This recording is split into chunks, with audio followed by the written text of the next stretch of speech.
Hey everybody, welcome to Overtime. I'm Art Miles. Today we've got a very special interview. We're going to be interviewing Ann Bauer, the very first news anchor at Fox 35 News. She was the face of the company up on the billboards, and you could see her every night at 10 p.m. back in 1998, and she sits down and talks with us this evening. As I want to. Hello. Hi, Joanne. How are you doing? It's good to see you. Great to be here. I wanted to find my phone because last time I spoke with you, we talked about something of a top 50 list for Central Florida, and I found the list. Oh, you did? There is a top 50 list. So I was going to read, by the way, your hair came in at number 51. So you just came in above your hair. It says number 50, Ann Bauer. This comes from RogerSimmons.com. He put together a list of the 50 greatest moments in Central Florida television history. And number 50, coming in at number 50 was Ann Bauer, if it be all right if I read this about you. In conservative Central Florida, Ann Bauer was an unusual choice for a solo anchor to start a newscast. A woman, not a man? ? Orlando had indeed come a long way from when Carol Nelson broke the anchor desk barrier for women in 1977. WOFL made Bauer its first full-time news anchor when Channel 35 decided to launch its nightly 10 p.m. newscast on March 1st, 1998. She stayed with the station for 3 years, eventually getting Brad Stevens as her co-anchor when the newscast expanded to an hour. She headed to Baltimore after that. So you just slid in there right at number 50. There was a time at the beginning where we weren't getting a lot of love from the media, and then that kind of came out in recognition, as if to say, you know what, there was something kind of cool going on there at the time. That's right. And it was cool. A startup, everyone coming together from different parts of the country. It was an awesome experience. And for those of you that don't know, Ann was the first anchor at Fox 35 News at 10 p.m. It was a solo anchor desk. It wasn't a very big desk, was it? You didn't have a lot of people sitting next to you, did you? No, it was a pretty narrow desk, because sports would come in, weather would come in, but we expanded the desk as we added on to that newscast. Actually, when sports did come in on that original desk, did they sit next to you or did they stand off to the side? I don't remember. I think he sat next to me because I remember telling him I brought a toothbrush and toothpaste in and said, okay, new rule. Everybody has to brush their teeth before they come sit on the anchor desk because we go out for these dinners. And there'd be garlic bread breath sitting next to me. You get this long dinner break and then you got to be on at 10. And okay, that was a nice rule to have. That was very, very courteous of you to think about yourself and others around you. That was good. When they did get rid of your smaller desk and moved on to the bigger one, I saw that desk recently, actually. My students and I took a tour at UCF, and UCF took that anchor desk and that entire, I guess you'd call it, second set, and it was donated to them, and they've had it now for 15 years or so. Yeah, they've had that same set. They've painted over it since then, but it is still the same set. And your anchor desk, the original, or I'm sorry, the second anchor desk. So they use that now to this day. And I've shown clips of it here and there. Maybe I'll pop up another clip so that your anchor desk lives on at UCF. Cool. And congratulations, Mr. Teacher of the Year. Oh, thank you very much. Amazing what you're doing for our next generation. Seriously. Yes. And my thought is also to show a lot of these interviews to students, because when they see people on TV, they can't imagine how they can get from where they are now to where somebody is on TV like yourself. What would you say to somebody that's in, my students are middle school, what would you say to somebody that's in middle school that wants to follow the steps to get to where they could be on the news or sit at the anchor desk? Where would a middle school student start? Well, I think, Art, if, and I mean this sincerely, if I can do it, anyone can do it. And by that, I mean, have the determination to follow your dreams and make it happen, no matter where you come from. I grew up as a farmer's daughter from Wisconsin, a rural community. My family, we didn't have a lot of money. No one in my family had ever been to college. My father had never, even gone to high school.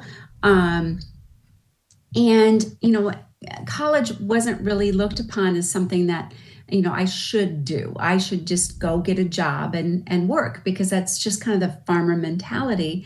But But I knew from a very young age, I've said this before, one of my earliest memories was carrying around my mother's hairbrush and pretending I was Walter Cronkite and interviewing the animals on the farm. And then I'd end, and that's the way it was. And Oh, it's wow. just from my earliest memories, this is what I wanted to do. And I had one of those aha moments in my 40s where you kind of sit up in bed and go like, because I never really understood how or why, a farmer's kid from Wisconsin would have that instilled dream from my earliest memories.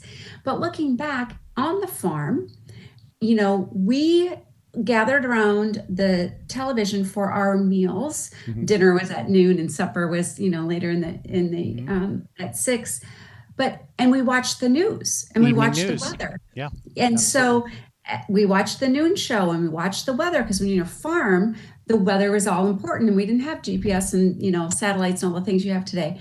So the guy on the TV was getting all the attention Mhm. when we were surrounding the dinner table. And I think, on a very raw level, I wanted that attention. I wanted to be seen and heard. And so, I didn't go to a fancy college or, I went to a community college right out of high school.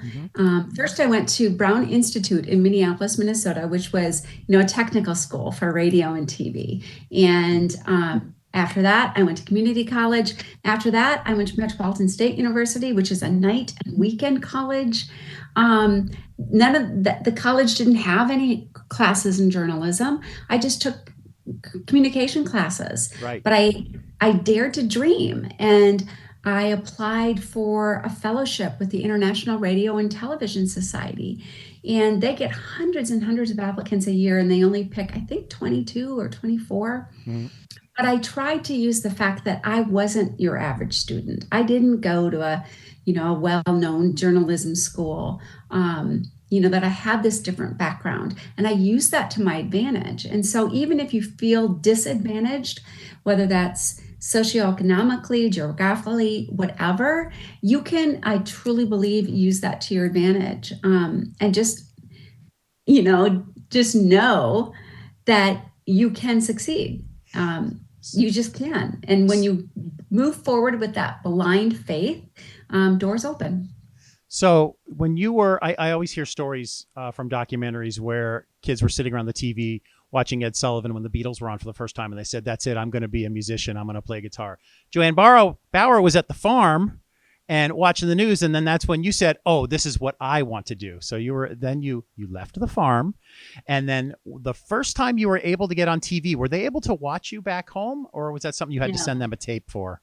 Yeah, I had a tape that I, was so proud of that story. And I remember my very first ever story that I did in my very first real television job that I was being paid for. I remember it like yesterday. And I also remember that it felt like the most natural thing I'd ever done. Because I'd done, I had worked full time while I went to school. I worked for Target corporate in their advertising department. I waited tables. I modeled. I helped sell life insurance. I mean, I was Whoa. doing all these things. And all of those always just they never felt like they fit. And I remember writing that first story and being like, this is what I was created to do. It sounds like those other jobs you were describing to me also had to do with communicating to people, relaying some sort of message to them. So there was some sort of connection there, I suppose. Yeah, and it was, I think that is, everybody has their own skill sets or gifting. And, for me, I just really love to relate to people, and I love to communicate with people. And I think the biggest part of that, and I will say this, I've been asked repeatedly when I was a journalist, what makes you successful at writing these stories? Mm-hmm. And I said, it's not that I'm writing the stories, it's that I'm listening for the story.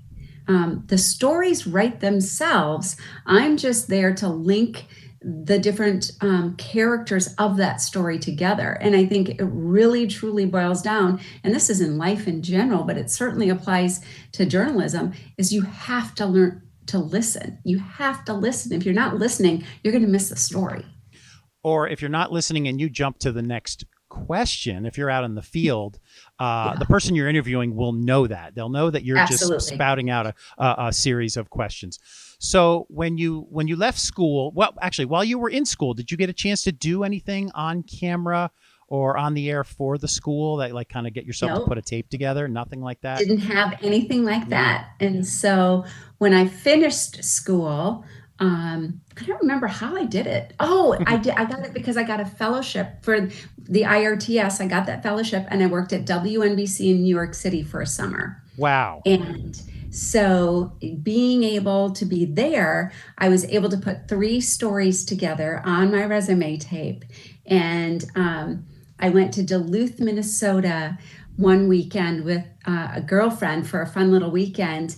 And I dropped that tape off at all 3 TV stations in town. And by the time I'd gotten home, I had a call from one of those stations. So what were some of the things that were on that tape? Do you recall? These would have been stories you would have shot at New York? Yeah. I didn't do any physical shooting. In fact, I never have. And I still have just a deep admiration for all my fellow journalists that, one-man bandit. But I remember one was a really difficult murder scene. One was a court, another really horrific court, and the other one was lighter, and I don't remember what that was. But those were the 3 stories I had on my very first tape, and they were terrible. And then you had to do a stand-up for it, right? A little intro and then a little stand-up in the middle, something like that, so they could see you and hear you and see how comfortable you were. You felt pretty confident with the tape that you sent out? No, it was terrible. Thank you. Thank you for saying that because I recall my tape and I hear other stories about people submitting tapes like, oh, they're not going to call. But then you sent your tape out and you heard something back rather quickly. And what was that first station you heard back from? KDLH TV in Duluth, Minnesota, which was the CBS affiliate in Duluth. Now, while you were there, you got to be out in the field. You were reporting. Did you get the opportunity while you were there to sit at the anchor desk at all, or were you always out in the field? No, I was on staff for about 3 months before I got promoted to weekend anchor. Okay. So I was weekend anchor, reporter, producer, and then I was also host of a government affairs program. One of the challenges that I talk to my students about is just because you can read the words that are on the prompter doesn't mean that you're communicating to the audience. I tell them that it has to sound like you're talking to them, not reading to them. It's very, very tricky, isn't it? It is really tricky. And, the key is to have a conversation and not talk at someone. And I think many of us in broadcast, myself included, we do kind of step into this cadence, this anchor voice. I think the era of podcasting has really revolutionized on-air delivery because the podcaster is just literally like this intimate. It's almost like they're just telling one person a story. Right. And I think on the anchor desk for many, many years, it was a little bit more stiff and a little bit more energized. And right. I think the podcasting phenomenon has bled into the broadcast journalism environment very fortunately and enabled that industry to kind of check themselves and be a little bit less delivering the news and a little bit more conversational. I think that, in news for you, unfortunately, you've got a story, you've got a couple of minutes to talk about it because then you got to go to commercial or you got to go to sports or to weather. You don't have that time to spend some time to be intimate with the audience where you're right. Podcasting, you just go. And because podcasts don't usually have commercials, as I can attest to. I have no sponsors. So there will be no commercial breaks as I talk to you this evening. We just keep talking. But that's the good thing about podcasting. Break? No bathroom break. Oh no. Yeah. If we needed to, we could cut that out. But I could see that you get to have a little more intimacy as a podcaster. You know, no breaks, just talk, relax. Whereas when you sit at that anchor desk, it's boom, boom, boom. You're moving fast. The prompter, the words are going up there. But you have to find a way. I tell my students, you have to find a way to talk to the audience. Don't read to the audience, and that can be very tricky. And I think a big part of that too is eye contact. Hmm. You have to, really, the way you look into that camera is a form of communication. And that has to show concern, empathy, authority, all of those different elements of your personality as they relate to the story you're reading need to come through in your body language and in your eye contact as well. Eye contact, your tone of voice. Absolutely. You're 100% right. And I hope that it just takes time, that all my students that watch themselves, the first thing they come back and say, that's not my voice. It doesn't sound like me. I'm like, you'll get used to that. There'll be a point where you realize that is your voice, but you'll go for a while saying that's not me. That doesn't sound like me. And sometimes, oh, that doesn't look like me, or I look like that. And then, they don't want to do it anymore. I'm just like, just keep at it. So you weren't really in New York City for very long. Did you ever have thoughts or dreams like, oh, I'd love to stay in this town? What was it like to be there in New York? I loved it. And while I was there, I thought, oh, I definitely want to come back here. I love the pace. I love the energy. I love the noise. The chaos. There is a controlled chaos in every newsroom. And I really thrived on that. I really thrived on deadlines, on just the stress of the environment. Like the more stressful it was, the better I seemed to do. Now, I'm not saying that's healthy because it's not. And some people are just built for that. Some people are just built to do that. But it was something that kind of fed my energy. And I really did love being at WNBC. I mean, it's, the number one market in the nation. Mm-hmm. And I worked with some amazing people. And please don't ask me their names at the moment because I can't remember any of them. That's all right. But, I got to see how the best of the best do it. And the reporter that I worked one-on-one with was not your breaking news, chase down the story guy. He was more of the exhale of the newscast, mm-hmm. where everybody else would run to the breaking news scene the day of. He would go the day after for the reflective angles. And I'm so grateful I got to see that, because that breaking news thing was just kind of an innate thing, but mm-hmm. learning how to step back and how to allow the story to tell itself in a reflective manner was a really wonderful education for me. Going back to those interviews you would do on that second day, those reflective days, you get a chance to take your time with some questions, and the people you're interviewing have some time to answer some questions, maybe, after the fact. This happened yesterday, but now I have time to think about it. So there's that chance to breathe and just talk and stories like that. That's nice when you can either be the breaking news guy or you can be the one that gets to do stories like that. So yeah, you probably learn as much or more doing that, I imagine. Mm-hmm. Yeah. So for sure. So you left there. You said you went from New York and you moved to which station? Then I went back, I had one more year working for Target Corporate. And then that's when I dropped my tape off at KDLH in Duluth. And so then I went and worked in Duluth for about 18 months. And you got to be the weekend anchor in Duluth after just a pretty quick time, it sounds like. Yeah, I was very fortunate. So that means that the demo tape certainly gets updated with you sitting at the anchor desk now. Does it reach the point where the demo tape before you come to Orlando becomes all anchor desk, or you throw a couple of other things on there? Oh, no, I think any good journalist, I always, you'd put a newscast or an A block on that tape, but you've got to be able to report. And I just believe that today it's not just about sitting at the desk and being able to read. You got to be able to get out there and tell the story, create the story. And so, I would always have anchoring on my tapes, but I absolutely would always have breaking news, hard news, and feature on every resume reel.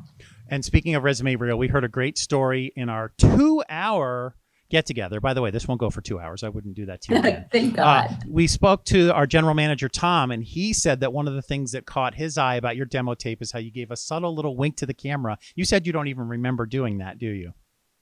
I don't remember that. I could see that because that's kind of my personality, but I have no recollection of that whatsoever. Well, very well done, because it quite possibly got you the job. We don't really know for sure, totally. But Tom certainly gave his stamp of approval, and then it moved on to Bill, and then you got the job. So I I think we talked about this a little bit, but you send your tape, it's a tape stacked up with hundreds of others, and then you're the one that gets to be chosen. I don't even know. It sounds like it wasn't even like whittled down to like, all right, let's bring all these people in for anchor read. It sounded like you were the one, and that's got to be a good feeling where they had you come in and it was like, yeah, you're gonna be the one. We're gonna put you at the anchor desk. How did that feel?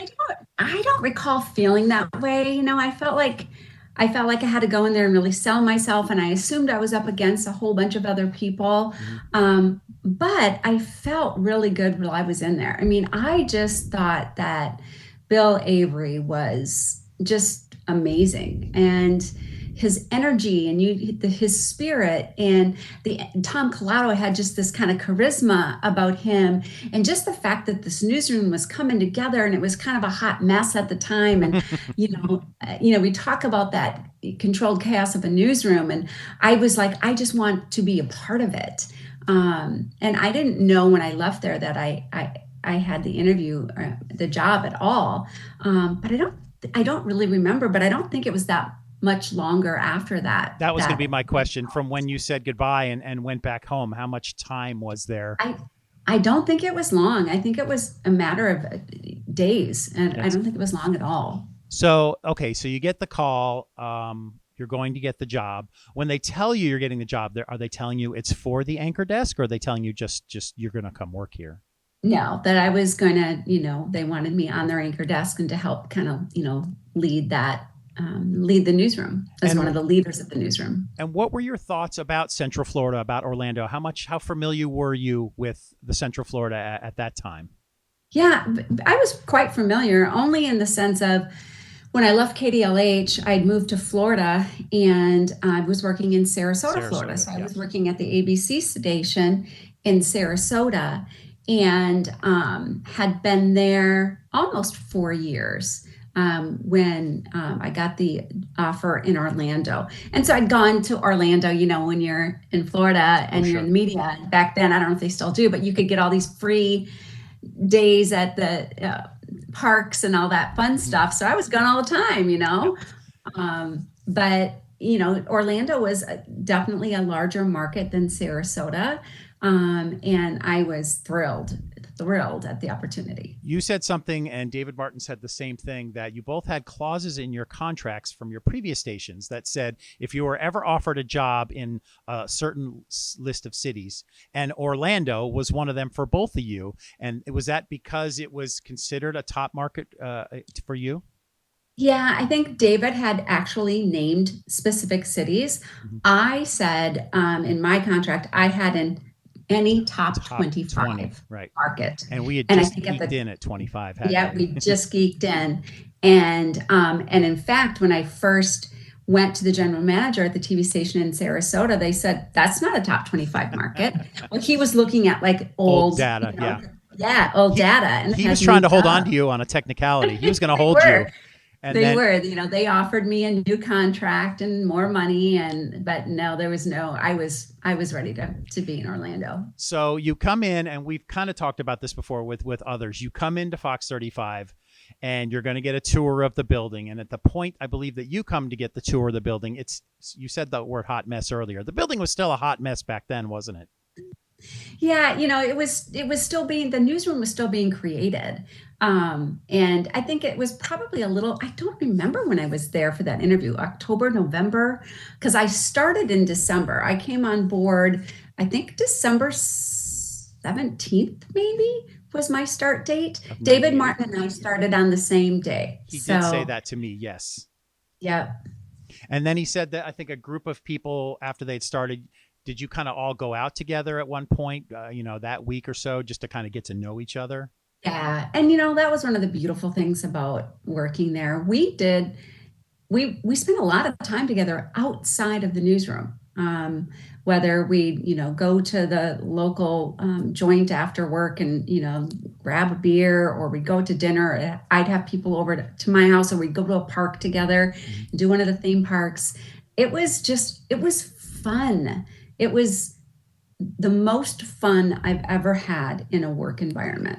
And those first few months before the launch date, You were doing practice shows for a while. You'd sit at the anchor desk. They put a rundown together. You'd run the show. You pretend like you were taking commercial breaks and all that. You remember doing those things before you went on the air for real? Yeah, kind of the big thing that I was contributing while the reporters were out getting stock footage and B-roll and doing those types of things. I called every city council member, every county commissioner, every police chief in the area, and I was meeting one-on-one.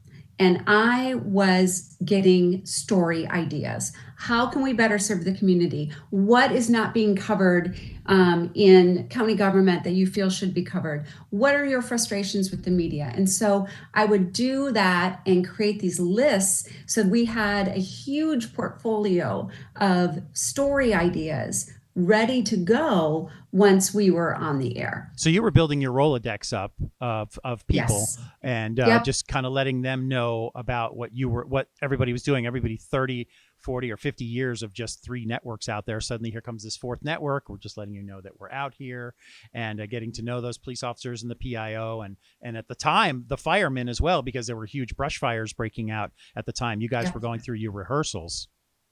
Yeah, we had the tornadoes came through during our rehearsals. I remember that was a big deal. Very close to your launch date, actually. Yeah, weren't they? Yeah, it was. Mm-hmm. And they were gathering up all this great footage that never really you got to use in a breaking way because you were not officially on the air yet. Which is hard when you are a journalist and there's a major event happening in your community and you're not, really able to communicate that to the community that you serve. It was an odd feeling at the time, but we were on the air not long after. We had discussed in our other major group event, we had 15 or 16 of us talking together. We had talked about the launch, and there were 3 of you on a billboard. That was you and Scott Burge, our sports reporter, and we also had weather up there, Janice Jones. You had your own billboard, and other stations in town, I know, just being there younger when I was at UCF, they would have billboards occasionally, but it was kind of a big deal because this is kind of letting everybody know about Fox 35. So you got to be on this billboard, and it was up for quite a long time, if I remember. It was. And in fact, I don't think that was honestly the first billboard, because we launched and our weather person, Janice, was our weekend person. And I don't remember the guy's name, Ken something. So, and that weather person did not last long. Mm-hmm. And Janice stepped in and was fabulous on the main weather desk. But yeah, they really did. The station really invested in creating really impressive marketing and PR. And I was also hosting and emceeing all sorts of events within the community, civic events and different awards and things like that. And so they really made a key effort in trying to get us out in front of the community in person, and then utilizing such, billboards. And I don't remember if we were on buses or bus stops or something. And, there was a lot of that at the time. Kleenex boxes, of course, yes. That's one of our famous ones. I used to, when we, would have to hand those out, and I would sign them with things like, watch Fox, we don't blow, or watch Fox, we're not your typical newscast. I mean, just hokey, just hokey stuff. A Fox 35 Kleenex box, very rare. A Fox 35 Kleenex box with Joanne Bauer's autograph on it, very, very rare. But they are out there, is what you're saying. They do exist, yes. That's right. So a couple of months goes by, or actually, I'm answering my own question. How many months went by once you went on the air where you feel like you started to get recognized yourself personally? Yeah, I think it was just a matter of a few months. I think that the publicity they were doing, and honestly, also just curiosity, right? Mm-hmm. People are like, what's this? Or, they go to turn on the show they used to watch, and now it's a newscast, or we're on at an earlier hour, right? Instead of being on 11 p.m., we're on at 10. And so it didn't really take that long for that kind of public recognition to become kind of a reality. And I'd had a lot of that in Sarasota because we were such the dominant station, but I didn't always. I can tell you one time, this is terrible, but I'll just share it anyway. when I'm not working, I often just never wore makeup, and, I'd have my sweats on and my hair, not made, and, no face on or whatever. And I remember being in a grocery store at one time, and this woman came up to me and she goes, "Oh, you look like that girl on TV. You look like Joanne." And I said, "Oh, she's much prettier than I am." Oh, good answer. Oh, that's so funny. But you must have started to get that more and more. You got to go to the grocery store once a week or twice a week. That's got to probably start happening to you every time you go out at one point. Well, I should have just, made myself look presentable, but I was too lazy. Hat and sunglasses, just hat and sunglasses, and go to the grocery store. So you got a chance to, the billboards are out. You guys are on the air. The popularity is growing. You have, what was it, March, April, May, June? You have 5 or 6 months until NFL football season begins. And then that's when I remember on Sundays, it was the football game. And then it was the whole Sunday night, The Simpsons, King of the Hill, The X-Files, and it would just lead right into you guys. And you really grew into popularity in a short amount of time. I recall you guys mentioning how fast you went to #1 at 10 p.m. Yeah, that really was something I was so proud of us as a group, as a team, because it was within 14 months of our first initial newscast that we were #1 in the Orlando market in all key demographics. And so, of course, that key demographics is, the younger demographic. That's really what, the advertisers, where they want the viewers that they want. And so, and the way that we produced and presented newscasts played to a younger audience. And so, it was very well thought out, from Tom and Bill, and carried out then through Lewis and the producers into the newscast. And something like that could have taken years to build up, and but it could have, but it happened very fast, and you were able to hold on to 10 o'clock so much to the point where they said, "All right, we're going to bump this up to an hour of news." Was that when they started to say something to you about getting a co-anchor, or did you do the hour by yourself for a while? Brad came in when it went to an hour? I don't remember. I think Brad came in when it went. I know we brought him in when we went to an hour. I don't know if I ever launched. I'm pretty confident he was there before we went to a full hour. Like that was the launch. That is a lot to ask one anchor to do in a whole hour. Yeah, for sure. And nowadays those anchors are out there for 5 hours, on these morning shows. But at the time, that would have, and it's just hard for the audience to want to hear the same voice and see the same face for that full time. You need the variety, because I'm not everybody's cup of tea, right? But Brad's this handsome man, and he's there, and he's going to be somebody else's cup of tea, right? Yes, of course. It was a good team, and I loved working with him. And speaking of not being somebody's cup of tea, you had mentioned this before. You guys get on the air. Orlando Sentinel says, one thing or another. It's not their cup of tea. I essentially is what you're hearing from the TV critics there. That also kind of took a while, didn't it? It did. I don't think for the entire time that I was there, I don't recall us ever getting positive press. And what was his name? Hal Bodecker? Hal Bodecker. Yeah. It's just you guys were too different from what had been going on for 50 years. It's hard to adjust. It's hard to accept. Oh, this is something else that's going on. Oh, they're going to do a story now that not anybody's going to do. David Martin told me that when Titanic came out on VHS, his story that night was to be at the Blockbuster. So he was at Blockbuster live to be there when the VHS tapes came in, because Titanic, which was the biggest movie of all time, got to be at the video store. So I doubt any of the other stations were doing that story. Of course not. And they would make fun of us for some of the stories, we would do. But I loved that fact. What David brought in, what Steve Oldfield brought in, these were not segments that were being done. And that was the whole point. Our very first promo campaign, we had this woman in like black army boots, and she's like, "This is not your parent cast." And that was the truth, like we weren't. And if you're going to step into that arena, you got to own it. And we owned it. Like, no, we're not. This is, you want that? Great. You've got choices. Go over here. You want this? Come over here. And guess what? They came over here.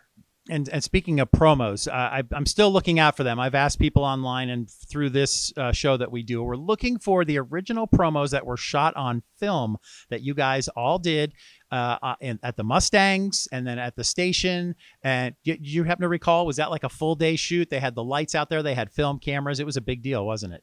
Wasn't it? I was not out with them, as I recall, when they were doing that night shoot. I remember shooting out at Cape Canaveral when something was being launched, and that was the promo we were shooting as this, rocket was going up behind us. So that was kind of the part that I had in that. But they invested a great deal of money and time and effort to create a brand. And I think that's one of the things that was done so well, and also that may have gotten us a little bit of pushback from the critics, is because we created a brand and we stuck to our brand. And that today, is how news is presented in great part, especially on cable channels. There's a brand, it's to their brand. But we just created a brand of younger news. We delivered it faster. Our camera angles were more interesting and varied. The pace, we had music, things that today are pretty standard. Right. Back then were not standard. No. And when I left and went to Baltimore and would ask my videographers to incorporate some of these techniques, I got from the old guys who'd been doing it forever, I got some severe pushback. Right. A couple of the younger guys were like, "Oh, let's give this a shot," So for them and for you, leaving Fox 35 and then going to another station, a little bit of a culture shock, news culture shock when you have to reel it in a little bit when you go to your next station. I had to reel it in a lot. And and that was, it was just a very different atmosphere. I got the job because it was so edgy. The general manager loved what we were doing in Orlando. And that's why he hired me.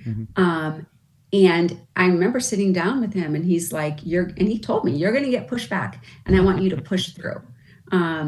Because I did get pushback. But he wanted to change it up and bring some new energy. And he liked what we were doing in Orlando. So he brought me there to Baltimore. But it is hard to turn a ship, right? Yep. It's hard to turn a ship. So what you're saying is you couldn't catch a break. You come to Orlando and you're trying something new and different. And the newspaper's like, no, we don't like this. This is not normal news. You don't get a lot of good reviews at first. Then once people start to settle down and realize, oh, okay, this is kind of the way news is going to go, you move to another station and they're like, whoa, reel it back in, Joanne. You just reel it back in a little bit. So you can't catch a break. You got to hop from one place to the other, and now you have to do the opposite of what you've been doing for the last few years. It was an interesting, and it was just so different. I mean, what we had at Fox 35 was a true family. We all got along. We had this synergy, this energy under the guidance of Bill Avery that really was magical. It just was. And I've never had that in any other work environment I've worked with. That's not to say I haven't worked with great people. Certainly. It's not to say that at all, but just that entire synergy that's at the core and permeates through everyone in the newsroom, that I've never experienced anywhere other than Fox 35. And I have to believe that it's kind of not like that anywhere anymore, because big staff of people, multiple hours of television. You get your assignment, you go out, you don't get to hang out with the other reporters. It's not like you all gather together at the end of the show that night and say, great job, everybody. Let's go out and get something to eat like the old days, because the shows and the hours of news just keep rolling and rolling.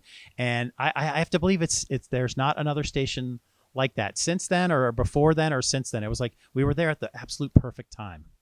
We're very lucky. Yes, we are. So I have a couple other non-news questions. I was asking everybody else that I interviewed, and I'll come back to the answer to this question at the end.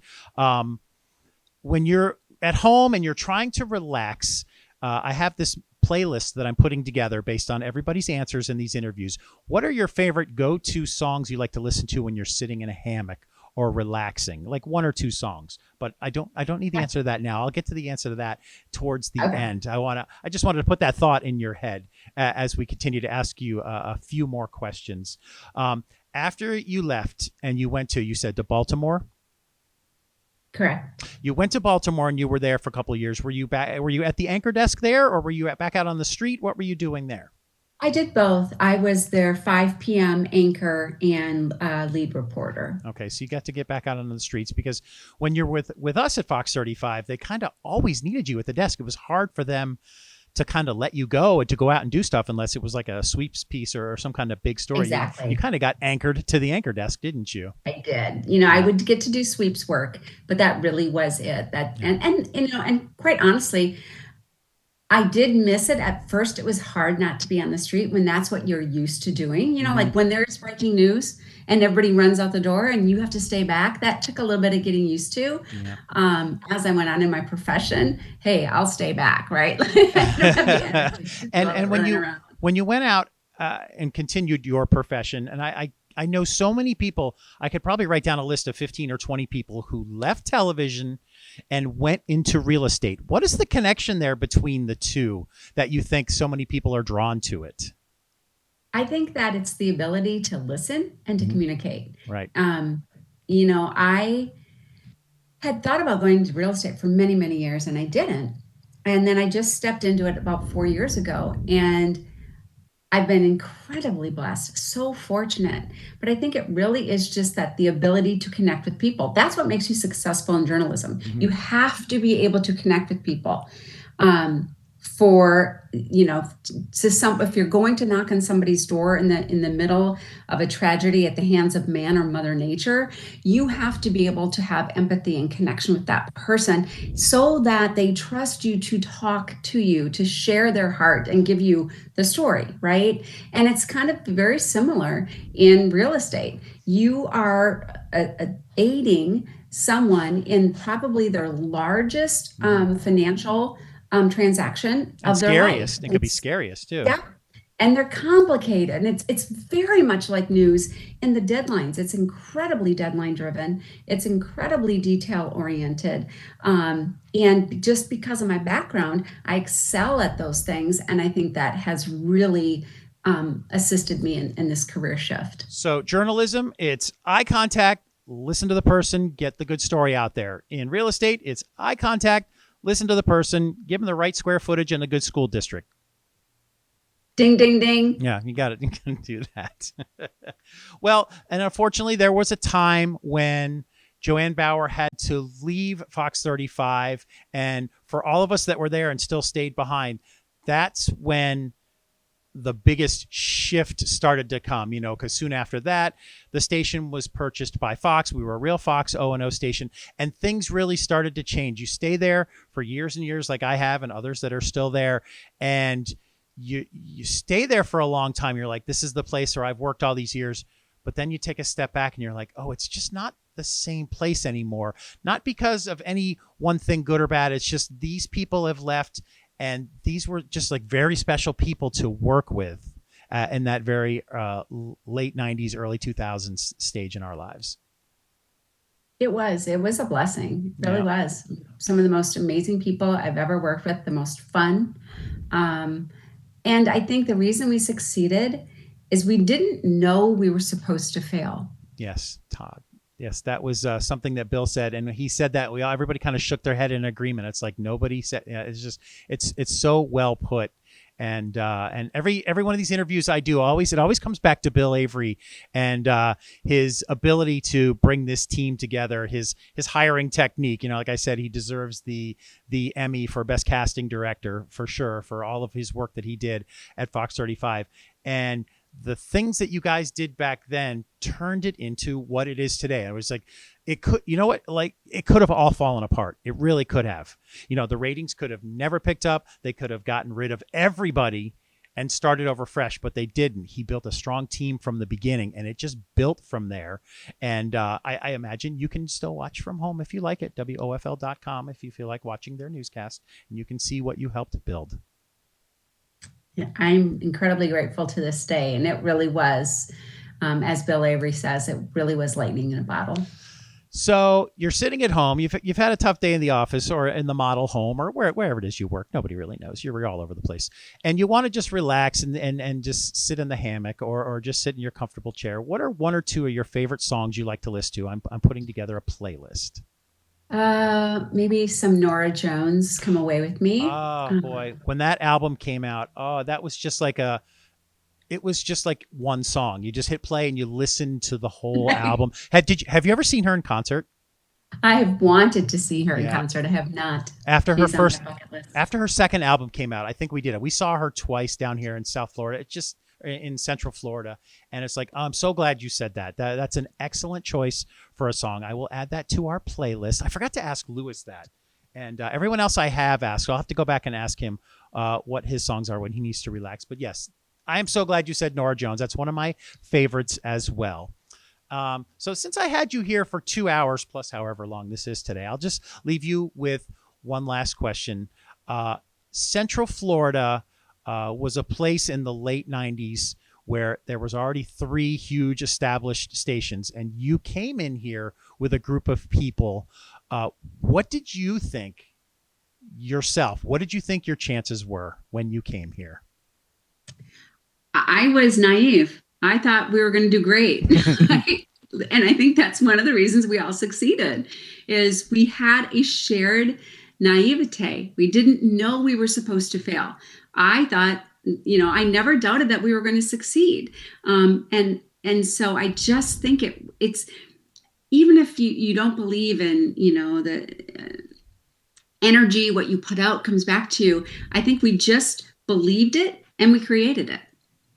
Someday, maybe based on these interviews years from now, somebody will make a movie and tell us who's going to play Joanne Bauer in the Fox 35 movie. Oh my God. Yes, that's right. I'll say it. I'll put you on the spot. I don't know. I have no idea. I have no idea. Perhaps because of the technology today, we can all play ourselves and they'll just put the little dots on our faces and they could make us into our 30-year-old selves again or younger. Much better with those dots on my faces right now. So yes, that would be great. That would be a lot of fun. Well, thank you for spending time with us. I'm trying in the future, if I can start to gather more clips. I'd like to do a clip show with everybody where we get together as a group again and we just play old news stories. I was going to go back to the station and go through some of the tapes just to see some things and just to get your reactions to stories that maybe you had forgotten about. So I hope you'd be able to be included in that in the future. That would be fun. Thank you so much for everything you're doing to help us relive what, for me at least, was some of the best years in my professional career. Thanks for watching, and thanks to Joanne for visiting with us once again. Be on the lookout in the next few weeks for more episodes. We're looking for film footage of those original promos that we were just discussing earlier. It was shot on film. If anybody out there has got that, we'd love to see it, plus any other of the early footage that we have not been able to accumulate yet. Look for us again in the next few weeks with some new interviews. And at this time, I just got to say, Walter, thank you for the drone footage.